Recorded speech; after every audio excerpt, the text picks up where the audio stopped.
ちましょう。ここから。はい。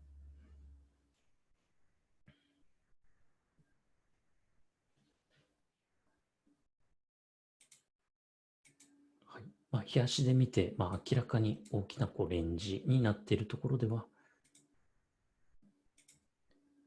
レンジの環境だなということを認識して、この中で、まあ、しばらくやっていくしかない。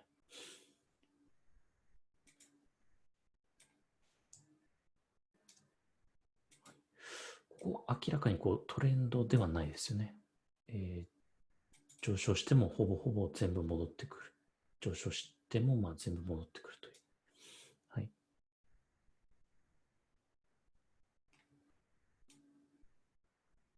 で、こういう、まあ、ちょっと斜めの、まあ、チャンネルが引ける。ここはもう、大きなレンジになったということで、そういう環境だなと分かれば、まあ、やりようもあるわけですね。はい。相場というのは、この繰り返しなわけですね。はい。でも、まあ、こういうところをこう、ちょっと切り下げて、まずこういう環境じゃなくなった。こういう、ちょっと横ばいのレンジの環境からまあ外れちゃった。じゃあ、売りかというと、まあそうでもないという。場所の情報がまあ集まっているところをまあ切り下げる。しかも高値、安値をまあ切り下げ続けてこそ、まあ、ダウントレンドだなとみんな認識するんで、ちょっと切り下げただけでは、もう本当にダウントレンドになったかどうかわからない。まあ案の定戻っちゃったりするんで、こういうところはまあグレーゾーンということですね。なんかよくわかんないな。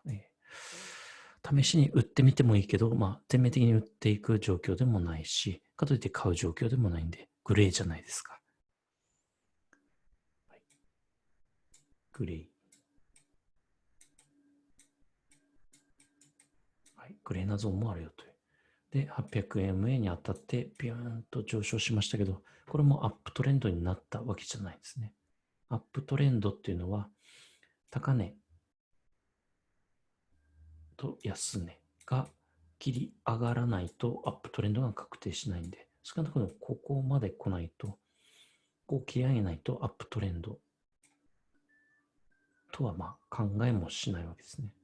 ここはまあニュートラル。とにかくビュンと上昇したとしてもまあニュートラル。はい、だからビュンと上昇してもやっぱりまあ戻ってきたわけですね。アップトレンドじゃないわけですよ。とにかくニュートラル。ニュートラルということは、まあ、どっちに行ってもおかしくない状況。はい。だから案の定今回はというか、ここからはこう下に行ってですね、こういう直近高値を切り下げたところでみんなやっぱり気づいたわけですね。ダウントレンド再開したかもしれないという。ダウントレンドが終わって、ダウントレンドが再開したかもしれない。ダウントレンド再開したかもしれない。ということにみんな気づいて、一気にピークに当たって、また戻ったという。はい、これは下りも上りも急激すぎますけども、それはしょうがないですね。このリズムは我々が決めているわけじゃないんで、コロナの影響も相まって、急激だったというだけであって、また800円まで戻ってきて、今はダウントレンドが続いていくかもしれないと、みんな一応薄々思っているところですね。はい。でも、こういうところを切り下げて、これだと思ったら、また戻っていっちゃってですね。これか、これ。どっちかといえばこっちかなという環境ですね、今は。ここは。はい、ギュッといったけど、戻って、ここがレンジになりそう。はい。なるかもしれない。なった。レンジになった。というレンジが確定した状況もありますけど、今はレンジが確定するかもという、レンジになっていくかもしれないなという環境。この間というかですね。グレーだと思ってもいいですね。はい。無理やりどっちかに当てはめる必要はなくて、よくわからなかったら、グレーなゾーンということで、ちょっと手控えるという、とにかく怪しいなと思ったら手控える。それができるのは我々の手法ということです。はい、そうですよね。ダウントレンドがしっかり続いていく条件がちょっと崩れたわけですよ。崩れたの？どこで崩れたのと思うかもしれないですけど、ダウントレンドが継続していく、しっかりと次の下りが現れるためには、下り、適度な戻り、下り、適度な戻り、で、下り、適度な戻りで終わらなきゃいけなかったんですけど、ぐいっと戻っちゃったんで、これでもう、しっかりとしたダウントレンドが続いていく条件が、ここを切り上げたことで、なくなっちゃったということですね。はい。ちょっと相場解説みたいになってしまいましたけど、重要なのは環境認識で、今はこれかなという、これになりつつあるのかな。これを疑う環境ということですね。長々と喋ってしまいましたけど、要はこれですよ。これだけど、こうなったんじゃないかと疑う状況ということですね。で、これさえ分かれば、あとは戦略が決まるわけですよね。ダウントレンドなんだ。でも一時的にレンジなんだ。じゃあ、どっかで売ればいいよねという戦略が決まる。この中で何かやればいいよねという。で、一時的なレンジということは、戦術は決まっているわけですね。戦術も決まっているんでしたよね。戦術も9つしかないという。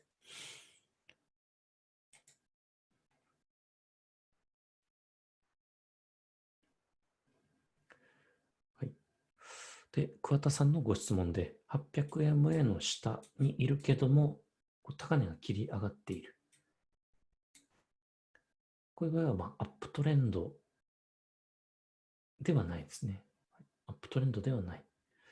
強いて言えば、ダウントレンドが一時的に終わって、戻りを試していく時間帯ということですね。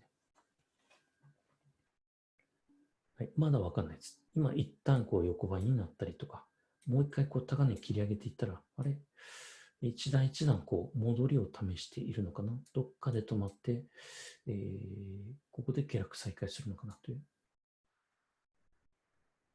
状況です。アップトレンドではないですね、ここは。はい、ごくごく短期的に、15分足とかで見ればこういうところはアップトレンドに見えますけど、とにかく日足のこういうダウントレンドで戻る。で、みんな戻り売りをしたい。そういう中で、じりじり上がっているということで、ここは、短期逆張りの、アップトレンドというかですね、アップトレンドはアップトレンドなんですけど、短期の逆張りのアップトレンドというか、ちょっとめんどくさいですけど、順張りの売りの場所に向かって恐る恐る上がっているところということですね。はい、だからマークとしてはこれを選びますけども、時間軸としてはちょっと短いというかですね。はい。でもここを狙っていればいいんですね。基本的に我々は。はい。だから、今どういう環境かと問われたらこれ。はい。だから、ここで、例えば売るとかですね。というのを見出して終わり。でも、この手前で何かやりたいなと思ったら、1時間足とか15分足に落としてみると、ここはアップトレンドなんで、その時間軸では、ここのどこから選ぶということですね。ちょっと、9時からは、実際にこのチャートを使って、皆さんと一緒にトレードアイディアを立てていきますんで、よくわかると思いますけども、今はダウントレンドで、一時的にレンジになる環境かなというところですね。はい、ちょっとこの辺はイメージの世界なんで、繰り返しみんながしっくりくるまでやっていきたいなと思いますけど。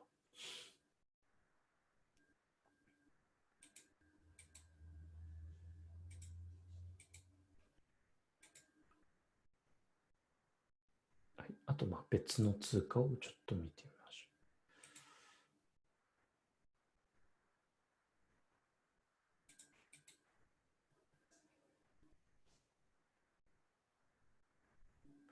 ょう。ユーロドル。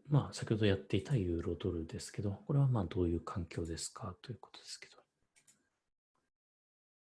明らかですよね。800円への下だし、移動平均線も正しい並びになっているじゃないですか。長いものから順番に上から並んでいる。はい、で、角度も下りを示している。で、密度も開いているし、高値、安値も切り下げ続けているわけですよ。切り下げ続けている。明らかに。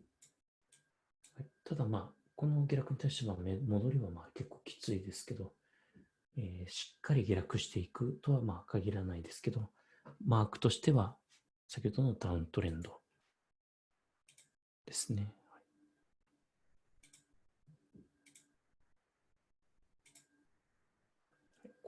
これ以外の何物でもないという。はい、ここにあれこれ悩む要素はほとんどないですね。はい、もうダウントレンドで高値安値も切り下げているし、すべてがこの環境だと示しているという。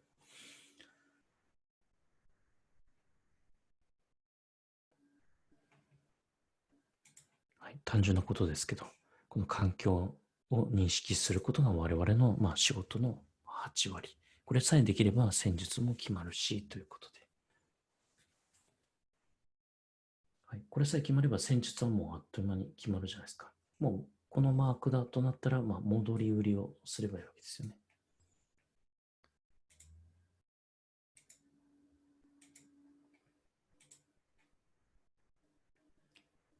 売買パターンも9つということで。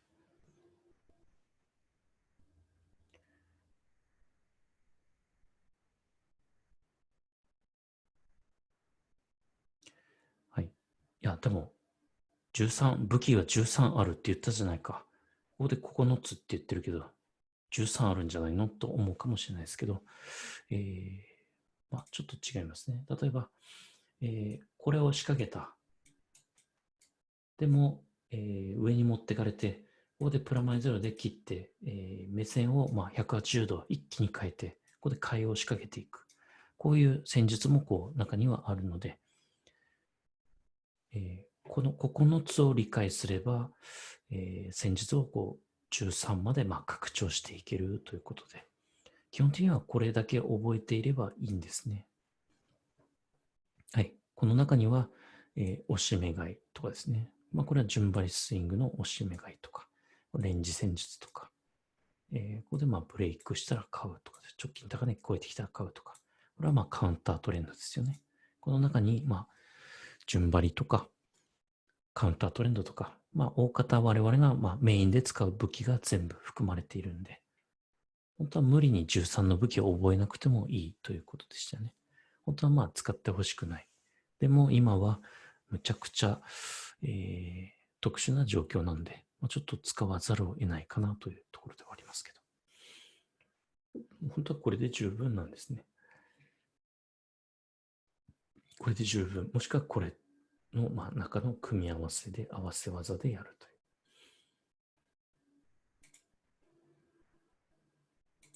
はい。じゃあ、このユーロ、円、ダウントレンドだとすれば、戦術はもう決まっちゃっているという。ダウントレンド。この一番下の行から選んで、これしかないですね。ダウントレンドだったらこれしかないんですよ。メインの武器は。で、ここで売りそびれたら、こういう直近安値で売るというだけであって、もしくはここで売ろうと思っていたら、ここまで上昇しなくて、失速して落ちていったら、直近安値で売ってみるとか、こういうことはありますけど、基本的にはこっちを狙うだけなんで、なんだ、そんなもんかという、そんなもんなんですね。それしかないんですよ。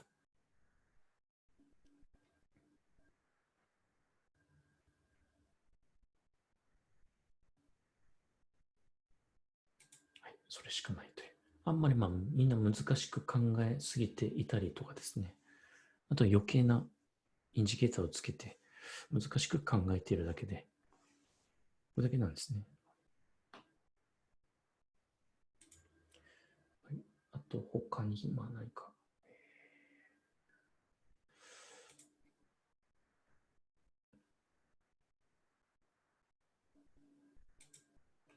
OG ドルとかですね。OG ドルも多分皆さん苦戦させられてるかなと思うんですね。もう横ばいになっちゃって。でも考え方は同じです。どんなめんどくさい通貨でも、いつも淡々とやって、グレーゾーンならグレーゾーンで、やらないとかですね。グレーゾーンなのに何か無理やりトレードアイデアを見出そうとするから、みんな大変なんですね。これはグレーゾーンだ。もう優先的な通貨じゃないなと思って省けばいいんですね。はい。OG ドル。これは、ダウントレンド中のレンジですね。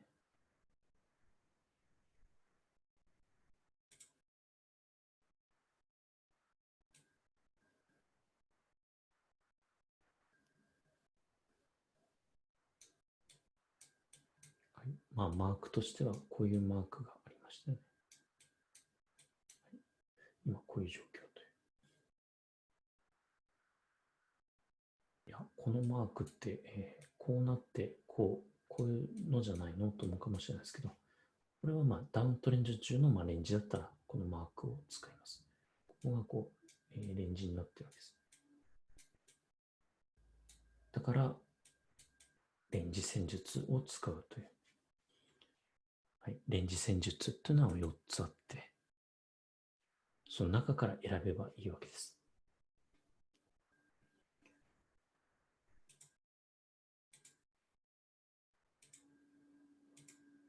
はい、レンジ。はい、戦術はこれだけ。で、ダウントレンドだったらこれですよね。さっき、ユーロ円。で、今、OG ドルはダウントレンド中のレンジなんで、これはちょっと違いますけど、1、2、3、4というレンジ戦術の4パターンの中から、どれか選べばいいわけです。ちょっと選んでみましょう。はい、今、レンジの下辺に向かっていますよね。レンジの下辺でできるレンジ戦術を選べばいいわけです。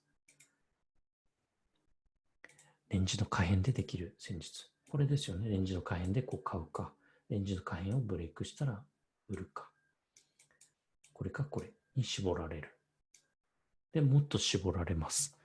今ダウントレンドなんだから、どっちかといえばダウントレンド方向に攻めた方がいいですよね。となればこれしかないわけですよ。レンジの下辺をブレイクしたら売ってみようよという。いや、レンジの下辺で跳ね返されて上昇するんじゃないの？その可能性もありますけども、今はやっぱり一応曲がりなりにもダウントレンドの最中で、レンジの下辺に近づいていて、下辺をブレイクしたら、売るという。ただし、もろ手を上げて売っていけるわけではないということなんですよ。やっぱり場所の情報がたんまり集まっているところを切り下げる。もしくはそういうところにタッチしたら売るんでしたよね。このレンジの下辺、これは全然場所の情報集まっていないじゃないですか。だから、レンジ戦術の下辺切り下げで売りたい。けれども、おいそれと売ってはいけないですね。場所の情報が集まってないので。じゃあどうすればいいかというと、追い風の情報を得たりとか、もう一段下で売るとか。例えば、ここで、切り下げた。じゃあ、OG ドルの売りに対して追い風の情報って何だっけということを調べて、そっちを見たら、その追い風の情報も、OG ドルの売りを示していたならやるとかですね。あとは、安全を期するならもう一段下で打っていく方がいいですね。一か八かここで売るよりも、みんなあっと思ってやってこないと思うんで、ここを切り下げたらみんなやってくるじゃないですか。だから、追い風の情報を得るか、場所の情報を得てからやる。もしくはその両方という。それはどこかというと、この辺、切り下げたら売るのが一番グイグイといくかなという。なぜなら、我々だけではなくて、鈍感な人でも気づくからということですね。はい。ということで、また時間になりましたので、一旦休憩をいたしまして、次は9時からになりますけども、質問もいくつかいただいているので、質問をここに書いておきますので、他の方は一旦休憩をしていただければなと思います。はい。はい、なので、質問はどんどん書き込んでいただいて、一旦休憩に入りたいと思います。では、一旦失礼いたします。皆さんお疲れ様です。